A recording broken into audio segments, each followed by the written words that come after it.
महाराष्ट्रातील काचेचा पहिला पूल शेळपे गावात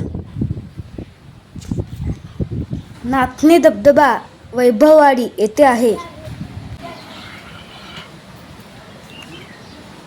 चल 25 नाही. हा पहा अतिशय सुंदर निसर्गाच्या कुशीत. काचेचा पूल असल्याने खाली पाहताना भीती फोटो वाटते, शकतो ना. चल चल चल. परंतु यावरून चालताना चल, मी आहे तुझ्या वेगळाच पाशी. अनुभव टाक उडी. आणि खूप मजा येते. टाक टाक. समोरून दिसणारा पुलाखालून Finally. वाहणारा पांढरा शुभ्र कसं धबधबा वाटतंय? बघतच राहावंसं वाटतं. तिकडे काय खाली हो का.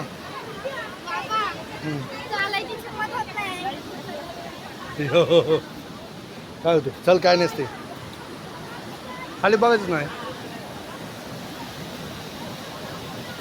खूपच छान. प्रत्येकाने एकदा तरी पाहायला हवा. हा इकडे इकडे इकडे ये. तू खाऊ नको एकटक. जा पुढे चल पुढे. जागतिक फोटो काढू. चल चल शेवट पण हा फोटो काढायचा. हे पा हे खानाजी या पाहिला कधीतरी कोकणात.